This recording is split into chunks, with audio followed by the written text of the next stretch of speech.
Hello everyone, welcome to being god blogs medico. और आज की इस वीडियो में हम लोग बात करने वाले हैं फिजियोथेरेपी से रिलेटेड। जैसे कि तुम लोगों ने वीडियो के टाइटल को देख के समझ ही गए होंगे कि हमारी इस वीडियो का टॉपिक क्या होने वाला है। तो अगर मैं आज की इस टॉपिक में बात करूं तो हम लोग इसमें बात करेंगे बीपीटी से रिलेटेड, या फिर इससे रिलेटेड तुम्हारी जितनी भी क्वेरीज है, डाउट है, हमारे सब्जेक्ट्स, फीस, नीट रिक्वायर्ड है या नहीं, क्राइटेरिया, कॉलेजेस कैसे मिलते हैं, गवर्नमेंट प्राइवेट, कैसे एडमिशन लेना है, क्या स्कोप है, क्या कुछ इसका फर्दर हमारे पास यूजेस होते हैं।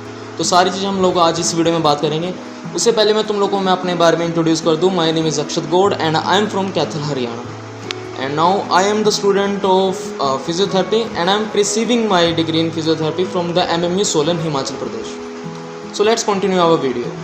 सो now if you talk about the duration of the physiotherapy, तो ये 4.5 ईयर तक बैठती है, जिसके अंदर तुम्हारे 8 सेमेस्टर होते हैं तुम्हारे स्टडी के लिए और 6 महीने होते हैं जिसमें हमारी इंटर्नशिप लगती है। अब इंटर्नशिप की अगर मैं बात करूँ, काफ़ी कॉलेजेस में ये पेएबल होती है और काफ़ी कॉलेजेस में तुम्हें कोई पेमेंट नहीं मिलती। ये वैरी करता है अगेन कॉलेज टू कॉलेज। अगर गवर्नमेंट कॉलेज से करें तो वहाँ पे हमें स्टाइपेंड मिलता है और नॉन गवर्नमेंट कॉलेज में हमें स्टाइपेंड नहीं मिलता as normally for the internship, not only in BPT, similarly in the MBBS and काफ़ी अदर कोर्सेज में हमें स्टाइपेंड नहीं मिलता। And now if you talk about the subjects in the physiotherapy, तो अगर मैं सब्जेक्ट्स की बात करूँ फिजियोथेरेपी में, तो हमारे पास जो सब्जेक्ट्स देखने को मिलते हैं हमारे को फिजियोथेरेपी में, वो सिमिलरली एज MBBS होते हैं। लाइकली तुम लोग को फिजियोथेरेपी में एनाटॉमी देखने को मिलेगी, फिजियोलॉजी देखने को मिलेगी, देन बायोकेमिस्ट्री देखने को मिलेगी in the first year. But as per your semester changes next to next year तुम लोगों को सब्जेक्ट्स भी थोड़े बहुत इंक्लूड होते रहते हैं, ये भी कंटिन्यू रहते हैं एंड देन अदर सब्जेक्ट्स भी कंटिन्यू इन्वॉल्व होते हैं इसमें, जैसे कि बायोमैकेनिक्स इन्वॉल्व होएगा, मेडिकल रिकॉर्ड कीपिंग इन्वॉल्व होएगा, एक्सरसाइज थेरेपी इन्वॉल्व होएगा। तो ये काफ़ी सारे सब्जेक्ट्स हैं जो कि हमारे पास इन्वॉल्व होते रहते हैं as per our semester changes in the physiotherapy. And now we talk about the criteria for admission in physiotherapy. तो चलो ये बातें हमारी सारी क्लियर होगी। हमने इसके अंदर बात कर ली कि क्या कुछ हमारे पास रहेगा ना, कि हमारे पास क्या इसके सब्जेक्ट्स रहेंगे, कितनी ड्यूरेशन है। इन सारी बातों के बाद हम बात करते हैं एडमिशन कैसे लेना भाई।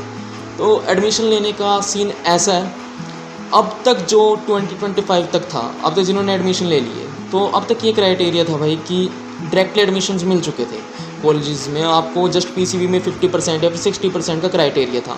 बट अब से गवर्नमेंट के न्यू रूल्स आ चुके हैं फॉर फिजियोथेरेपी कि तुम लोगों को नीट रिक्वायर्ड है।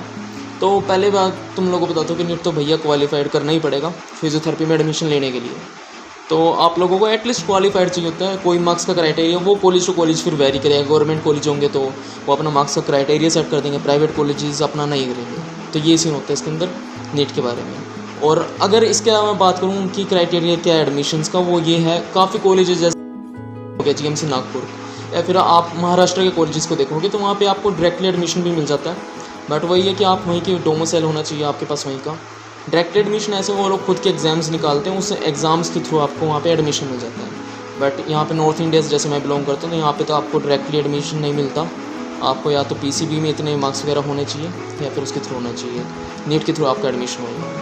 तो सारी बातें अब तक हम लोगों ने कर ली। हमने बात कर ली कि नीट इसके अंदर रिक्वायर्ड है नहीं, क्या कुछ क्राइटेरिया, क्या कुछ सब्जेक्ट्स हैं। अब हम लोग ज़रा बात कर लेते हैं फ़ीस के बारे में। तो मैं तुम लोगों को बता दूँ, फ़ीस वेरी करती है college to college. Likely in MMU Solan, तो वहाँ पे तुम्हारी फ़ीस है, जो पूरे कोर्स की मैं फ़ीस बताऊँ वो 2.5 लाख है।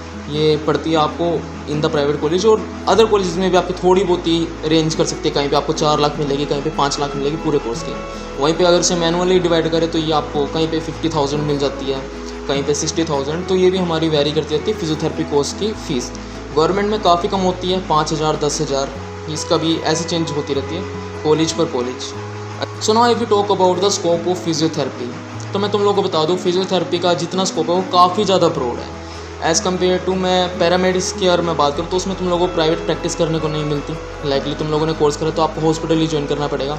But after completing your physiotherapy you can do your own private practice. तुम किसी भी जगह पे अपना खुद का क्लिनिक खोल सकते हो। ये पहला इसका स्कोप की बात होगी। बैचलर्स के बाद तुम लोग मास्टर्स कर सकते हो, न्यूरोलॉजी में कर सकते हो, स्पोर्ट्स में कर सकते हो, और कहीं भी जैसे कि अब तो ऐसा हो पड़ा है गवर्नमेंट वैकेंसीज भी आने लगी है। लाइकली गवर्नमेंट को खुद इस टाइम जरूरत है फिजियोथेरेपिस्ट की।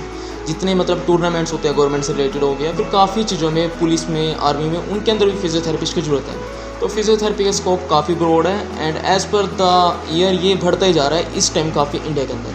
तो स्कोप से रिलेटेड तो यही बात है कि, और एक बात अगर मैं तुम लोगों को एज ए पर्सनली बताना चाहूँ तो वो ये भी है कि फर्स्ट ईयर से तुम लोगों की पोस्टिंग लगनी शुरू हो जाती है फिजियोथेरेपी के अंदर। तुम्हें OPDs में लेके जाते हैं, तुम्हें IPD दिखाते हैं, तुम्हें वार्ड दिखाते हैं, तो काफ़ी चीज़ें जो कि तुम्हें देखने को मिलती है। इवन दो ICU में तुम्हारी पोस्टिंग लगती है as from the first year. तो ये तो काफ़ी मतलब अच्छा लगेगा तुम लोगों को as you are getting admission in the physiotherapy. Patient से मिलोगे, डील करोगे, तो स्कोप हम अगर बात करें फिजियोथेरेपी काफ़ी ब्रॉड है। और वहीं पर अगर हम बात करते हैं इसकी सैलरी की, तो सैलरी ऐसा है कि अगर हम मेट्रोपॉलिटन सिटी में रहते हैं लाइक दिल्ली, गुड़गांव, तो बड़ी सिटी में तो आपको पता है कि कितना जाता है। अगर आप में कोई प्राइवेट प्रैक्टिस में कराता भी होगा, कभी आप लोगों ने एक्सपीरियंस करो फिजियोथेरेपी, तो आप लोगों को पता भी चल जाएगा कितना कुछ इनका मतलब रेंजेस आती है एज़ पर थेरेपी। तो यही सब है इससे रिलेटेड कि कितना कुछ हमारा इसके अंदर सैलरी एंड स्कोप होता है। और गवर्नमेंट कॉलेज में भी इसकी अलग अलग पोस्ट निकलती है, हॉस्पिटल्स में पोस्ट निकलती है फिजियोथेरेपिस्ट की। तो यही सब था हमारी इस वीडियो में। एंड स्टिल अगर आप लोगों के मन में कोई भी डाउट हो, कुछ भी हो, आई थिंक मैंने इसके अंदर सब कुछ क्लियर कर दिया इस वीडियो के अंदर जितना मुझसे हो सका।